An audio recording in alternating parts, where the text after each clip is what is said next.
Not the greatest pairing, but definitely work better than the Oloroso. So, if I had to choose, I would say, hey everyone, how are you doing? It's me, Lionel Lau, your resident wine and spirits expert, and you are back with me on another episode of Makan and Wine. Well, this episode, we are trying to do something a little bit different. Someone commented that, hey, what about desserts? What about something sweet?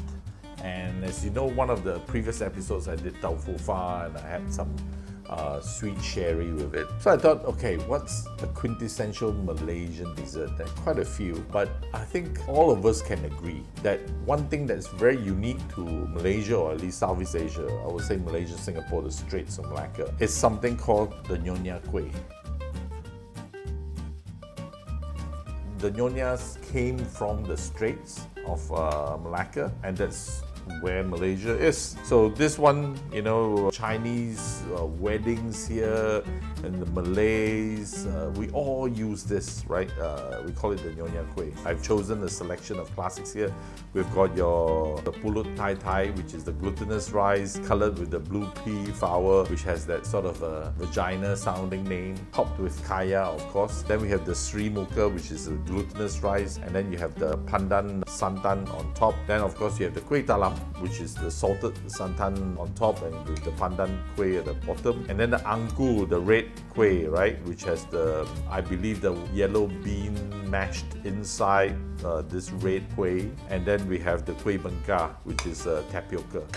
These are some of your classic. You'll find them almost in any kind of kuih store. And then I thought let's try and throw in something more contemporary.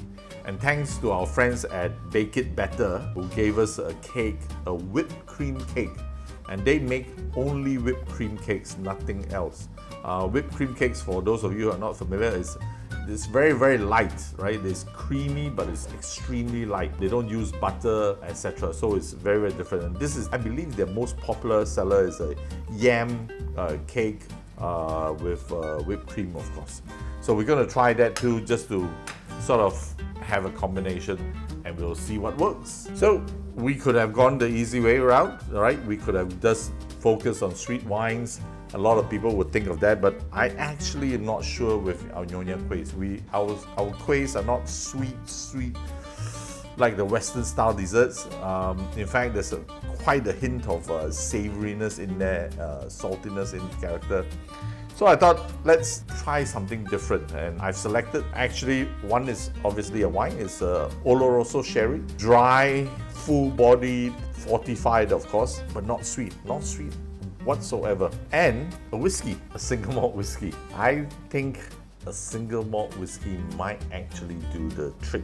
Without further ado, let's give it a go. Let's taste the wine first. Let's start with the Oloroso. Oloroso sherries are aged for a long time, but like I say, they're not a particular vintage because they go from a Solera method from one cask to another, and they are very oxidized. But I believe they would be an interesting pair. Traditionally, Olorosos are very full-bodied, but like I say, bone-dry, made from 100% Palomino grapes. So as usual, we will use our trusty short swizzle glasses, our sponsors who worked with us, and this is their Vivid range, which is a all-rounded glass.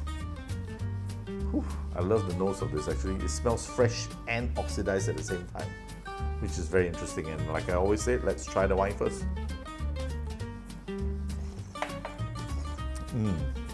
So I'm going to go with the least sweet of them all to start with, the angku, so to speak.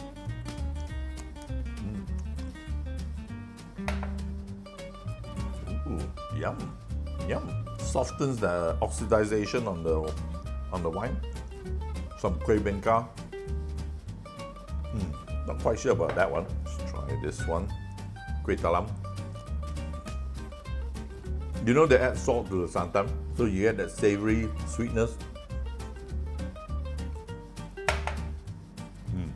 Wow, that's good. That was nice. Sri Muka. Very nice, very nice. Brings out the green apple. Very interesting. Last but not least, pulut tai tai. refreshing in a different way. I still think the best one was the Oloroso with the streamer. That definitely worked. What about the cake? Let's try a bit of the cake.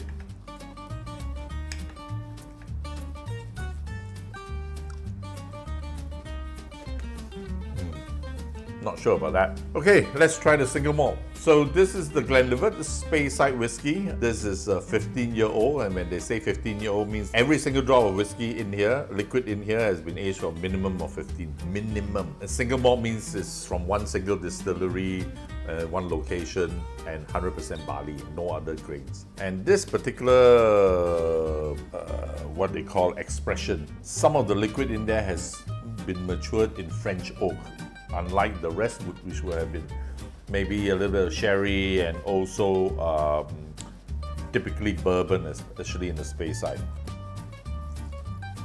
So I'm expecting this whiskey to be quite fruit forward.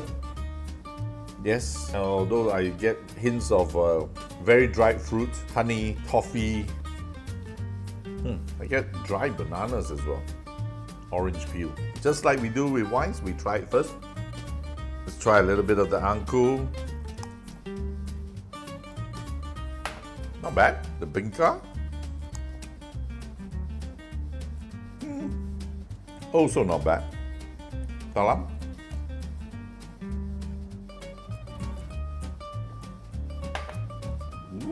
Ooh, that was interesting. Made the whiskey sweet. It was nice. Some Sri Muka. Wow, that was surprising. That was very. It made the whiskey open up completely in your mouth. You tasted so much more, almost tasted light. Okay, and last is the Pulut Thai Thai.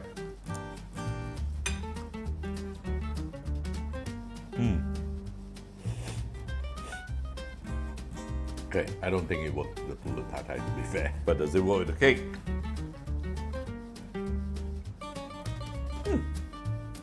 Worked quite well with the cake though. Cut through the cream, handled that quite nicely. Yeah, I think it works with the cake. Not the greatest pairing, but definitely worked better than the Oloroso. So, if I had to choose, I would say the single malt has it. I think if you're gonna have the quintessential Malaysian dessert and you haven't decided what you want to drink with it, instead of just drinking coffee, single malt. I think single malt definitely wins. Or if you're gonna be drinking a single malt whiskey, probably Speyside, I think, will work better than an Isla whiskey, a smoky whiskey. Definitely a Speyside with some Nyonya Kuih. I think it's an excellent pairing. It worked better than the sherry on the cake, but maybe I will leave the cake to a sweet wine, and I'll try that next time with maybe a Sauterne. That could probably be just the classic pairing, and that would work. But that was interesting. As usual, the Alfonso Oloroso is available on dineout.com. It's a great sherry. Work well with classic meat dishes. It's only 68 ringgit. It's an excellent sherry. Bone dry, not sweet whatsoever. The Glenlivet, we sell a lot of Glenlivet on our website on dineout.com. This is the 15-year-old. We sell it for 403. So it's a great price and it's a great whiskey. And it's always been a crowd favorite. I'm sure it'll be yours too. And I would welcome any comments, suggestions. You know, if anyone thinks they have a better pairing or they would like to some other form of dessert that they would like me to try, please comment and we'll see what we can do. Otherwise, please like and share the videos. So that's it for this week. Hope to see you back here again, and where we will try some more local food with wine. Thank you. Bye-bye.